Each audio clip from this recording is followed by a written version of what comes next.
सभी का स्वागत है। मैं हूं ऋतु वर्मा। कोरोना से निपटने के लिए केंद्र सरकार ने बनाया 3 चरणों की रणनीति। पहले चरण के लिए जारी किया फंड। एक तरफ सरकार की ये तैयारी तो दूसरी तरफ देश भर में हॉटस्पॉट चिन्हित कर कोरोना को हराने के लिए की घेरेबंदी। आज इंदौर के कोरोना वॉरियर एक डॉक्टर की मौत ने चिंताओं को बढ़ा दिया है, लेकिन फिर भी कोरोना के खिलाफ लड़ाई में ये डॉक्टर, नर्सों के साथ अन्य स्वास्थ्यकर्मी और फ्रंटलाइन वॉरियर्स यानी कि जो मोर्चा पे योद्धा हैं, वो इस मुश्किल समय में मोर्चा संभाले हुए हैं। उन्हें सलाम। लेकिन इनके हौसले को बनाए रखने के लिए हमें और आपको भी अपने में कुछ बदलाव लाने हैं। आज बात करेंगे ऐसे ही कुछ बदलावों की, और बात करेंगे कि किस तरह से हॉटस्पॉट चिन्हित करने के बाद यानी कि सील करना, टोटल लॉकडाउन के साथ साथ किस तरह के अब बदलाव होंगे, क्या क्या एहतियात हमें और आपको बरतने की भी जरूरत होगी। इन सबसे पहले आइए नजर डालेंगे अभी तक की सुर्खियों पर। आवश्यक चिकित्सा उपकरणों और दवाओं की खरीद में राज्यों की मदद के लिए केंद्र ने कोविड-19 आपात प्रतिक्रिया और स्वास्थ्य प्रणाली तैयार की पैकेज को दी मंजूरी। 100% केंद्रीय वित्तीय मदद वाला आर्थिक पैकेज जनवरी 2020 से मार्च 2024 तक 3 चरणों में होगा लागू।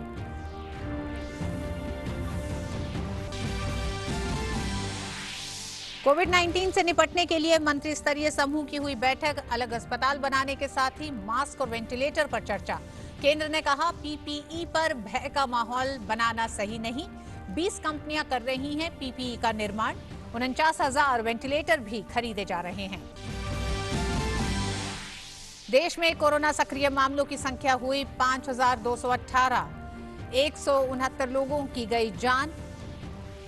477 लोगों को इलाज के बाद मिली छुट्टी। राज्यों के साथ सहयोग के लिए केंद्र ने 9 राज्यों में 10 हाई लेवल टीम भेजी।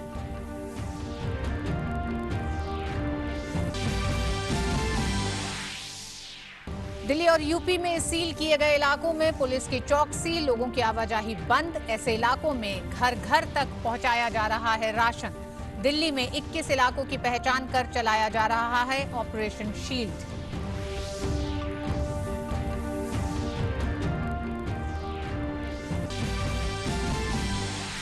महाराष्ट्र और मध्य प्रदेश में कोरोना के नए मामलों में तेजी से हुआ इजाफा।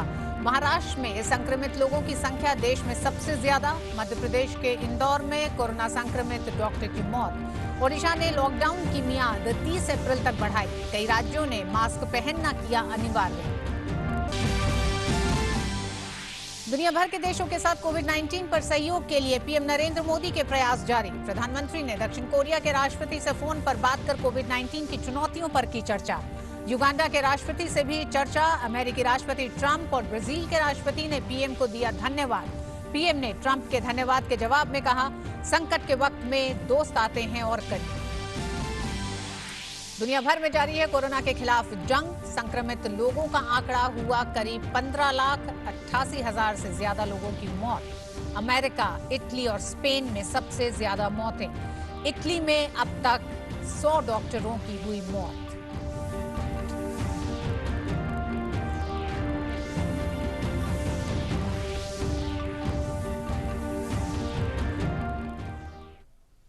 और देश भर से कोरोना को लेकर आ रही खबरों के बीच केंद्र सरकार ने आवश्यक चिकित्सा उपकरणों और दवाओं की खरीद और निगरानी गतिविधियों को मजबूत करने में राज्यों और केंद्र शासित प्रदेशों की मदद के लिए कोविड-19 आपात प्रतिक्रिया और स्वास्थ्य प्रणाली तैयारी पैकेज को मंजूरी दे दी है। कोविड-19 आपात प्रतिक्रिया स्वास्थ्य प्रणाली जो पैकेज है, उसमें केंद्र ने जो मंजूरी दी है, उसके तहत स्वास्थ्य मंत्रालय ने सभी राज्यों और केंद्र शासित प्रदेशों को खत लिखकर ये जानकारी दी है। केंद्र द्वारा 100% वित्तीय मदद वाला आर्थिक पैकेज है ये। जनवरी 2020 से मार्च 2024 तक यानी कि 3 चरणों में लागू किया जाएगा ये पैकेज। जून 2020 तक के पहले चरण के क्रियान्वयन के लिए धनराशि जारी की गई है। आवश्यक चिकित्सा उपकरणों और दवाओं की खरीद में मजबूती आएगी। निगरानी गतिविधियों को मजबूत करने में राज्यों और केंद्र शासित प्रदेशों की मदद की जाएगी। इस प्लान के तहत पहले चरण में विशेष अस्पतालों, आइसोलेशन ब्लॉक, वेंटिलेटर युक्त आईसीयू के विकास के लिए प्रयोगशालाओं को धन मुहैया कराया गया है। तो वहीं प्रयोगशालाओं को मजबूती, अतिरिक्त कर्मियों की भर्ती और इन तमाम मसलों के लिए सहयोग के तहत इस प्लान को तैयार किया गया है। जिसके पहले चरण के लिए धनराशि जारी कर दी गई है।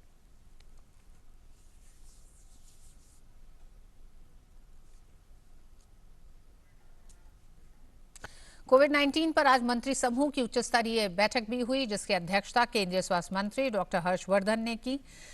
और इस मंत्री समूह की बैठक में कोविड से रोकथाम और प्रबंधन के विषय पर विस्तार से विचार विमर्श किया गया। मंत्री समूह ने अब तक उठाए गए कदमों, रोकथाम की रणनीति के तौर पर सामाजिक दूरी के तरीकों की मौजूदा स्थिति और केंद्र और राज्य सरकारों द्वारा उठाए गए कड़े कदमों की समीक्षा की।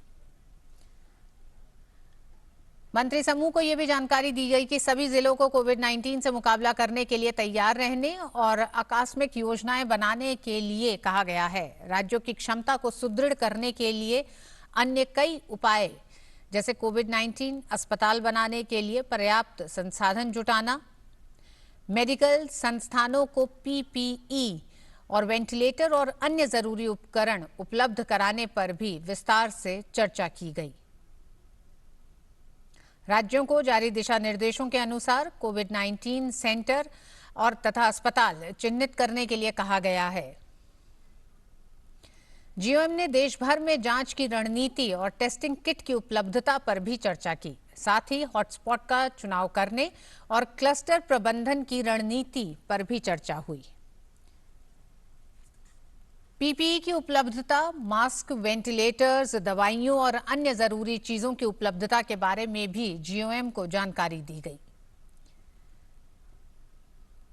और मंत्रियों के समूह को बताया गया कि पीपीई के निर्माण के लिए घरेलू कंपनियों को चुना गया है। समूह ने प्रधानमंत्री गरीब कल्याण योजना के अमल की भी समीक्षा की। स्वास्थ्य मंत्री ने फिर अपील की कि लोग डॉक्टर के काम में बाधा न पैदा करें। स्वास्थ्य मंत्रालय ने कोरोना संकट से निपटने के लिए चिकित्सा कर्मियों के निजी सुरक्षा उपकरणों यानी पीपीई सहित अन्य संसाधन पर्याप्त संख्या में उपलब्ध होने का भरोसा जताते हुए कहा है कि पीपीई की उपलब्धता को लेकर भयभीत होने की जरूरत नहीं है। स्वास्थ्य मंत्रालय ने संयुक्त सचिव लव अग्रवाल ने अपने नियमित संवाददाता सम्मेलन में ये जानकारी दी। उन्होंने कहा कि पीपीई की कोई कमी नहीं है। भारत में 20 कंपनियां पीपीई का निर्माण कर रही हैं। 1.7 करोड़ रुपए की कीमत के पीपीई की खरीद के ऑर्डर दिए जा चुके हैं।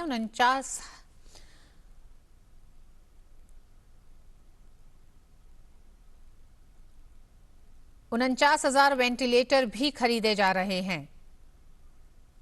पीपीई, N95 मास्क और अन्य उपकरणों की सीमित आपूर्ति को देखते हुए जरूरत के मुताबिक इनका संतुलित इस्तेमाल किया जाए। राज्य सरकारों की मदद के लिए केंद्र ने विशेषज्ञों के 10 दल भेजे हैं। कोरोना के लिए अलग अस्पताल खोलने और इनके संचालन में तकनीकी मदद के लिए 9 राज्यों में ये दल भेजे गए हैं। और स्वास्थ्य मंत्रालय ने यह भी जानकारी दी कि दिल्ली और हैदराबाद के 2 सेंटर कोविड-19 पर जीनोम सीक्वेंसिंग पर काम कर रहे हैं। कोविड-19 से निपटने में रेलवे की भी अहम भूमिका है। रेलवे जो कदम उठा रही है वो बताना चाहेंगे आपको। तकरीबन 2500 से अधिक डॉक्टर और 35,000 पैरामेडिकल स्टाफ तैनात किया है रेलवे ने। वहीं रेलवे ने 3,250 डिब्बों को कोरोना वायरस आइसोलेशन वार्ड में तब्दील किया है और इसकी संख्या 5,000 होने जा रही है। 5,000 डिब्बों को आइसोलेशन वार्ड में तब्दील किया जाएगा। लॉकडाउन के दौरान विभिन्न स्थानों पर फंसे प्रवासी कामगारों की मदद के लिए भी मंत्रालय की हेल्पलाइन पर शिकायतों और समस्याओं का निवारण किया जा रहा है।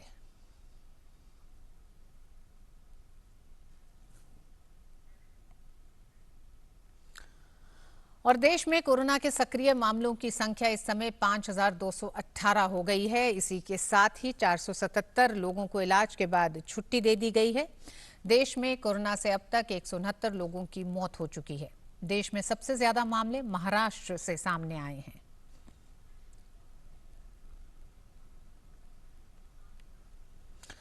और कोरोना के खिलाफ जंग में राज्य भी और सख्ती के साथ कदम उठा रहे हैं। इसमें दिल्ली का शील्ड ऑपरेशन हो या हिमाचल प्रदेश के एक्टिव केस फाइंडिंग के तहत जिनमें थोड़े भी लक्षण हैं उनकी जांच करना है। वहीं ओडिशा सरकार ने लॉकडाउन को इस महीने के आखिर तक राज्य में बढ़ाने का फैसला लिया है। साथ ही स्कूल और अन्य शिक्षण संस्थान 17 जून तक बंद रहेंगे। कोरोना के खिलाफ देश की जंग जारी है। तमाम राज्य अपने अपने प्रदेशों में कोरोना के खिलाफ कदम उठा रही हैं। दिल्ली सरकार भी कोरोना के खिलाफ तेजी से कदम उठा रही है। दिल्ली सरकार ने कहा है कि उसने कोरोना का प्रसार रोकने के लिए 21 इलाकों को सील किया है और वहां ऑपरेशन शील्ड चलाया जा रहा है। एस का मतलब सील कर दिया, तो शील्ड का एच का मतलब होम क्वारंटाइन कर दिया, आई का मतलब आइसोलेशन एंड ट्रेसिंग, ई का मतलब एसेंशियल सप्लाई, एल का मतलब है लोकल सैनिटाइजेशन और डी का मतलब है डोर टू डोर चेकिंग की जाती है। केजरीवाल ने कहा कि दिल्ली में लोगों को मास्क पहनना जरूरी कर दिया गया है। साथ ही उन्होंने भरोसा दिया कि जो इलाके सील हैं वहां लोगों को घरों तक राशन पहुंचाया जाएगा। उधर हिमाचल प्रदेश सरकार ने कहा है कि राज्य में अभी कोरोना सक्रिय सारे मामले तबलीगी जमात से जुड़े हुए हैं। हिमाचल सरकार ने कहा है कि राज्य में ACF यानी एक्टिव केस फाइंडिंग प्रक्रिया का पालन हो रहा है, जिसके तहत जिनमें थोड़े भी लक्षण हैं उन सभी लोगों की जांच की जा रही है। अभी तक हिमाचल प्रदेश में हमने 50 लाख का जो है एक्टिव केस फाइंडिंग का प्रोसेस कंप्लीट कर लिया है। जो जितने भी मामले इस प्रकार के थोड़ा से भी दिखते हैं, सिम्टोमेटिकली दिखते हैं, उसमें आशा वर्कर जा रही है, आंगनबाड़ी वर्कर जा रहे हैं, हमारे मेडिकल डिपार्टमेंट के हमारे हेल्थ वर्कर्स जा रहे हैं और ये पूरे प्रदेश भर में चला है। तो ऐसे में कह सकता हूं कि हमने बहुत गंभीरता से सारे विषय को लिया है। उत्तर प्रदेश सरकार ने कोरोना वायरस के बढ़ते मामलों को देखते हुए हॉटस्पॉट इलाकों को सील करने का फैसला किया है। उत्तर प्रदेश के DGP HC अवस्थी ने कहा कि सील किए गए इलाकों में लोगों को रोजमर्रा की चीजों जैसे दूध, सब्जी की आपूर्ति पहुंचाने का इंतजाम किया जा रहा है। हॉटस्पॉट्स के क्षेत्र में आवश्यक वस्तुओं के डोर टू डोर डिलीवरी के लिए दूध, राशन, फल सब्जी की व्यवस्था के लिए भी अलग से समीक्षा करने का निर्देश उन्होंने वरिष्ठ अधिकारियों को दिया है। इसके साथ साथ हॉटस्पॉट्स के क्षेत्र में PRV 112 यानी UP 112 की गाड़ियों को भी स्टेशन किया जाएगा। वहीं कोविड के खिलाफ लड़ाई में बड़ा कदम उठाते हुए ओडिशा सरकार ने कोरोना वायरस को फैलने से रोकने के लिए लॉकडाउन को इस महीने के आखिर तक राज्य में बढ़ाने का फैसला लिया है। मंत्रियों के साथ वीडियो कॉन्फ्रेंसिंग के जरिए चर्चा के बाद मुख्यमंत्री नवीन पटनायक ने कहा कि स्कूल और अन्य शिक्षण संस्थान 17 जून तक बंद रहेंगे। नवीन पटनायक ने कहा कि राज्य सरकार ने केंद्र से 30 अप्रैल तक रेल और उड़ान सेवा रोकने का आग्रह किया है। उड़ीसा सरकार ने घोषणा की है राज्य में लॉकडाउन अप्रैल 30 तक एक्सटेंड किया जा रहा है और सभी स्कूल्स और कॉलेजेस जून 17 तक बंद रखा जाएंगे।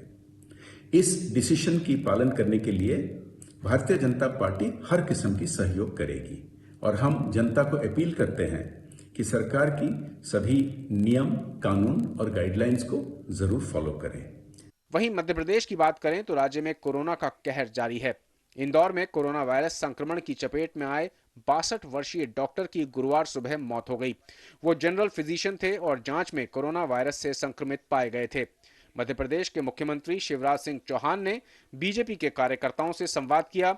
शिवराज ने कहा कि मध्य प्रदेश में 18 जिले संक्रमित हैं, जिनमें से इंदौर, भोपाल और उज्जैन को पूरी तरह से सील करने का आदेश है, यानी यहां से लोगों की आवाजाही पूरी तरह से बंद है। 18 जिले अब तक मध्य प्रदेश में संक्रमित हो गए हैं। मैंने 3 जिले, 3 शहर महानगर, इंदौर, भोपाल, उज्जैन को पूरी तरह से सील करने के निर्देश दिए हैं। इन शहरों में ना कोई अंदर जाएगा, ना इनसे कोई बाहर जाएगा। ये व्यवस्था पूरी कड़ाई के साथ हम लागू करेंगे। महाराष्ट्र में कोरोना के मामले सबसे ज्यादा आए हैं। राज्य के गृह मंत्री अनिल देशमुख ने बृहस्पतिवार को मुंबई, पुणे, नासिक और नागपुर जैसे शहरों में मास्क पहनना अनिवार्य कर दिया है। इन शहरों में कोरोना वायरस के कई मामले सामने आए हैं। अनिल देशमुख ने उन शहरों के निवासियों से आग्रह किया कि वे बिना मुंह ढके अपने घरों से बाहर ना निकलें। हरियाणा सरकार भी कोरोना के खिलाफ कारगर कदम उठा रही है। राज्य सरकार ने कहा है कि वो कोरोना के खिलाफ जंग में लगे सभी लोगों की फिलहाल सैलरी दुगनी कर देगी। कि जब तक ये कोरोना इसका पीरियड चलेगा तब तक ये सारा स्टाफ जो सीधा कोरोना के पीड़ित मरीजों की कोविड की एक इलाज में लगे हैं या उनके संभालने में लगे हैं, इनकी सैलरी अब डबल रहेगी। कुल मिलाकर तमाम राज्य सरकारें इस जंग में बड़े कदम उठा रही हैं ताकि हम इस महामारी के खिलाफ जंग में जीत हासिल कर सकें। Bureau report, DD news. और देश में कोरोना के खिलाफ जंग में क्लस्टर प्रबंधन रणनीति पर काम हो रहा है। इसके तहत कई राज्यों में कुछ हॉटस्पॉट को सील किया गया है। इन इलाकों में लोगों की आवाजाही पर रोक है, हालांकि आवश्यक सामानों की आपूर्ति हो रही है। देश में कोविड के बढ़ते मामलों को देखते हुए सरकार क्लस्टर नियंत्रण रणनीति के तहत काम कर रही है, जिसके तहत हॉटस्पॉट के इलाकों को सील कर मामलों के प्रसार को रोकने के लिए कदम उठाए जा रहे हैं। इसी के तहत बुधवार को दिल्ली के 20 इलाके सील किए गए, तो उत्तर प्रदेश के 15 जिलों में भी हॉटस्पॉट सील कर दिए गए हैं। दिल्ली सरकार ने कोरोना वायरस को फैलने से रोकने के लिए राष्ट्रीय राजधानी में कोविड-19 से अत्यधिक प्रभावित 20 इलाकों को सील कर दिया है और घर से बाहर निकलने पर मास्क लगाना अनिवार्य कर दिया है। ऐसे क्षेत्रों में लोग अपने घरों से बाहर नहीं आ पा रहे हैं। गलियां सूनी हैं, सड़कें सुनसान हैं और खौफ की वजह से लोग अपने घरों से बाहर नहीं निकल रहे हैं। दिल्ली सरकार आवश्यक वस्तुओं की आपूर्ति सुनिश्चित कर रही है। आप अगर इसको लॉकडाउन को फॉलो नहीं करेंगे तो फिर बढ़ेगा और ज़्यादा दिक्कत आएंगी। अभी देखिएगा, ये बहुत ही डिस्ट्रेस सिचुएशन है, इमरजेंसी टाइप सिचुएशन है कि हमारे को अपनी सारी मूवमेंट को कर्टेल करने की ज़रूरत है। अगर आपको बहुत ज़रूरी सामान लेने जाना है तो दिन में एक बार ही जाइएगा और सारा सामान इकट्ठा ले आइएगा, बार बार ना जाएंगे।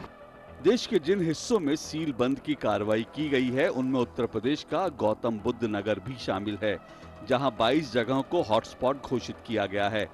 जिला प्रशासन ने इन 22 जगहों पर पूरी तरह से आवाजाही पर प्रतिबंध लगा दिया है और किसी को भी इन इलाकों में आने जाने की अनुमति नहीं है। जो ये सील किया गया है इसकी कोई तोड़ ना सके, इसके लिए यहाँ पर पुलिस को बैठाया गया है। आप देख सकते हैं कि यहाँ पर पुलिस के कर्मी मौजूद हैं, वो लगातार अपनी ये ड्यूटी दे रहे हैं और ये सुनिश्चित कर रहे हैं कि कोई भी व्यक्ति यहाँ से गैर ज़रूरी तरीके से ना अंदर जाए और ना ही कोई बाहर आए। तो ये कोशिश लगातार की जा रही है कि इस प्रकार से जो हॉट स्पॉट है वहाँ से संक्रमण बाहर ना निकलने पाए। प्रशासन इन जगहों को पूरी तरह से सैनिटाइज कर रहा है, जिसके लिए फायर विभाग की गाड़ियों और यंत्रों की मदद ली जा रही है। साथ ही इन इलाकों में रहने वाले लोगों को जरूरी सामान की आपूर्ति भी सुनिश्चित की जा रही है। सभी स्थानों पर सरकारी कर्मचारियों और स्थानीय वॉलेंटियर की मदद से दूध, सब्जी समेत सभी सामान लोगों के घरों तक पहुंचाए जा रहे हैं। कोरोना के खिलाफ इस लड़ाई की अगुवाई कर रहे जिलाधिकारी और पुलिस कमिश्नर खुद सभी जगह जाकर इंतजामों का जायजा ले रहे हैं। लॉकडाउन की प्रक्रिया को सफल बनाने के लिए आपका सहयोग ज़रूरत है और ये आप ही के लिए किया जा रहा है, आपकी वेलफेयर के लिए किया जा रहा है और प्रशासन इस बात को समझ रही है कि थोड़ा बहुत असुविधा हो रही है, बट कोशिश यही की जा रही है कि आपके घर तक, आपके सोसाइटी तक दूध, फल, सब्जी, ग्रॉसरी सब पहुंचाई जा रही है, दवा पहुंचाई जा रही है, आपको कोई तकलीफ ना हो। जो इंटीग्रेटेड हमारा कंट्रोल रूम है उस पे डेली रिक्वायरमेंट्स के बारे में है और कुछ लोग हैं जो थोड़ा सा भी आत्म संयम नहीं दिखा पा रहे हैं, वो किसी तरह से पास लेने के बारे में बात कर रहे हैं। उनसे मैं अपील करना चाहूँगा कि जन स्वास्थ्य से जुड़ा हुआ ये मामला है, कृपया आप जहाँ हैं वहीं रहिए और आपकी सारी जो आवश्यकता है उनको वहीं पूरा किया जाएगा। वहीं मेरठ में सील किए गए सभी हॉटस्पॉट की निगरानी प्रशासन ड्रोन कैमरे से कर रहा है ताकि हर मूवमेंट पर नजर रखी जा सके। वर्तमान में एडमिनिस्ट्रेशन द्वारा 12 हॉटस्पॉट चिन्हित करके उनको पूर्ण रूप से सील किया गया है। उसमें आम पब्लिक का मूवमेंट पूर्ण रूप से प्रतिबंधित है, कोई भी घर से नहीं निकलेगा। जहाँ तक एसेंशियल सप्लाईज़ की ज़रूरत है वो हम लोग इंश्योर करेंगे, door step delivery. Medical emergency अगर कोई होती है तो उसको हमारी एम्बुलेंस उसको अटेंड करेगी, वो आपको खुद घर से बाहर निकलने के लिए ज़रूरत नहीं है। इन तमाम इलाकों में अगर कोई व्यक्ति शासन के आदेशों का उल्लंघन करेगा तो उसके खिलाफ कार्रवाई भी होगी। सरकारें कोरोना को रोकने के तमाम उपाय कर रही हैं और अब जरूरत ये है कि सभी लोग इसमें सहयोग करें। दिल्ली से राजीव रुस्तगी, नोएडा से आरेंद्र और मेरठ से अनुज यादव के साथ ब्यूरो रिपोर्ट, डीडी न्यूज। और न्यूज नाइट में वक्त एक छोटे से ब्रेक का। ब्रेक के बाद जारी रहेंगी कोविड-19 से जुड़ी तमाम खबरें।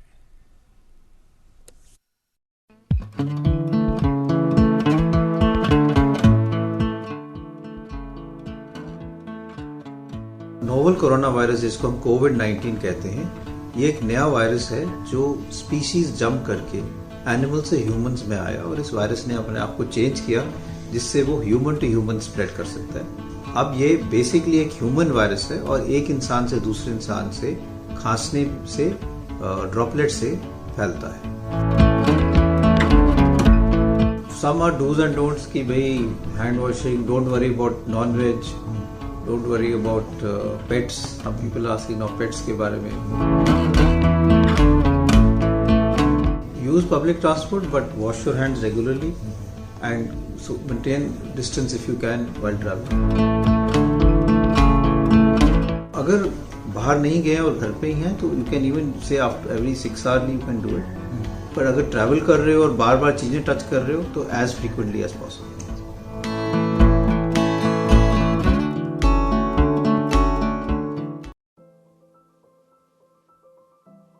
What are the symptoms of COVID-19?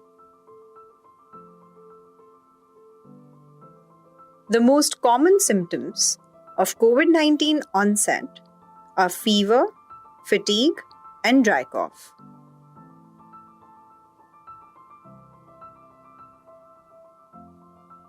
These symptoms are usually mild and begin gradually.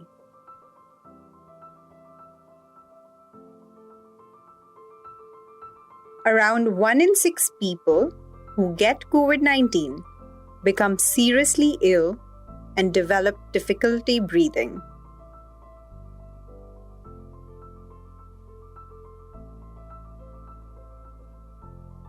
Most people, almost 80%, recover from the disease without needing any special treatment. Older people and those with underlying medical problems such as high blood pressure, heart problems, or diabetes are more likely to develop serious illness.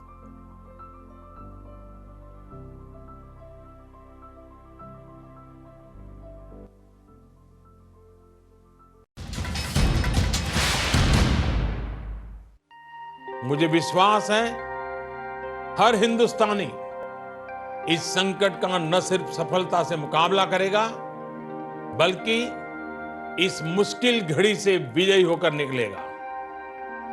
आप अपना ध्यान रखिए, अपनों का ध्यान रखिए और आत्मविश्वास के साथ कानून नियमों का पालन करते हुए, पूरी तरह संयम बरतते हुए विजय का संकल्प करके हम सब इन बंधनों को स्वीकार करें।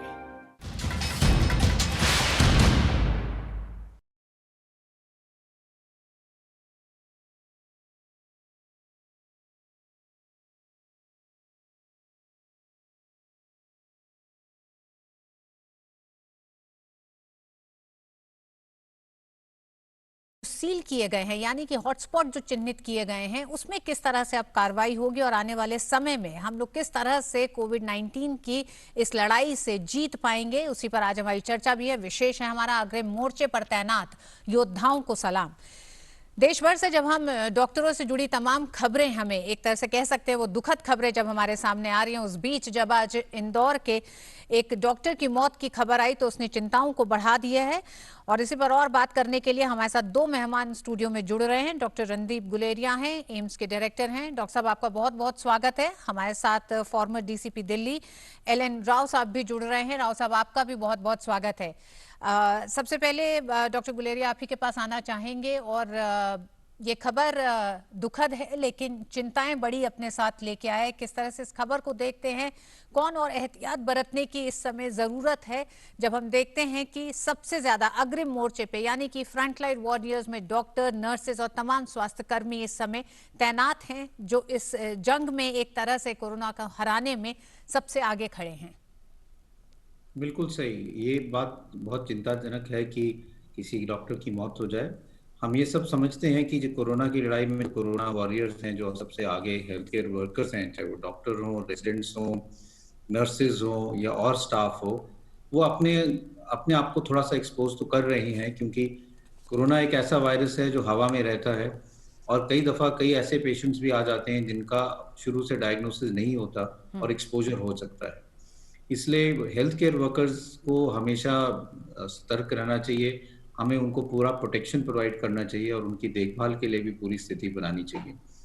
लेकिन ये सब के बावजूद ये पॉसिबिलिटी हमेशा रहती है और सब हेल्थ केयर वर्कर्स ये जानते हैं कि रिस्क तो थोड़ा बहुत रहता ही है।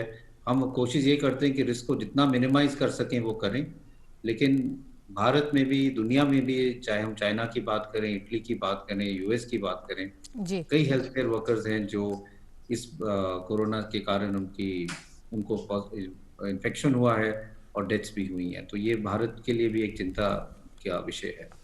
जी, हमारे साथ राव साहब भी जुड़े हुए हैं। राव साहब, ये स्थिति भारत के लिए बिल्कुल नई है और जिस तरह से हॉटस्पॉट अब चिन्हित किए गए हैं और ये कोशिश की जाएगी कि अब इन इलाकों से किसी भी तरह से लोग एक दूसरे से न मिलें, जो लगातार सोशल डिस्टेंसिंग की बात की जा रही है उसको और सख्ती के साथ अमल किया जा सके। हमने पिछले कुछ समय में कई ऐसी खबरें भी देखी हैं जो डॉक्टर्स और पुलिसकर्मियों के साथ दुर्व्यवहार की रही हैं, लेकिन एक तरह से दुर्व्यवहार से जुड़ा उससे भी ज्यादा एक डर है लोगों में। जिस तरह से लगातार कोरोना फैल रहा है उसका एक डर और चिंता लाजमी है लोगों में, लेकिन ये डर यहाँ तक कि कहीं उनको इन सुरक्षा कर्मियों से किसी तरह का संक्रमण ना हो जाए, डॉक्टरों से संक्रमण ना हो जाए। ऐसी स्थिति में आपको क्या लगता है सबसे बड़ी चुनौती इस समय पुलिस कर्मियों के सामने, अधिकारियों के सामने? देखिए, ये तो सबको मालूम है कि ये जो कोरोना वायरस की जो बीमारी है ये अप्रत्याशित है, कभी किसी ने एंटिसिपेट नहीं की थी, ये नई चीज सामने आई है।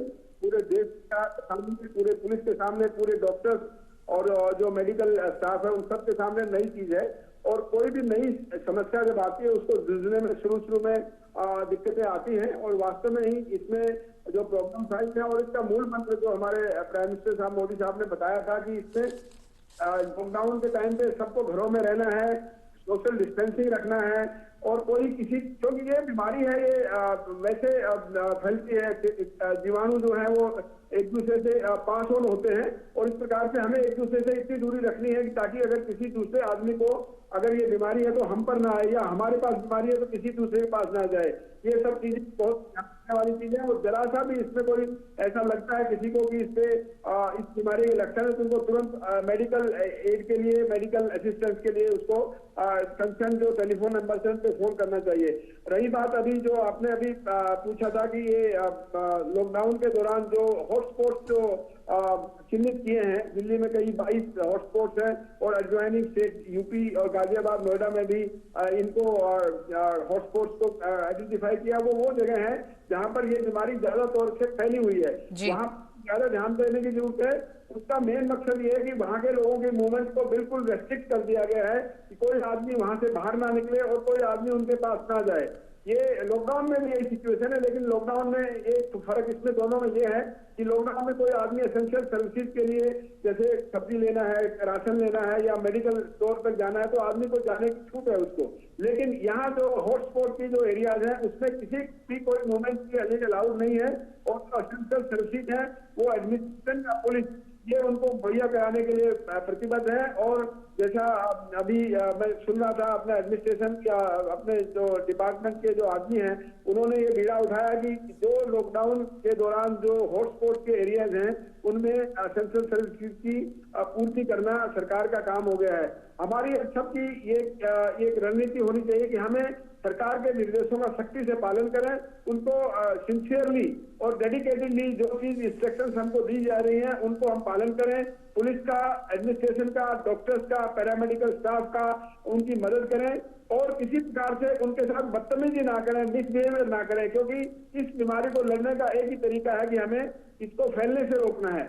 इसको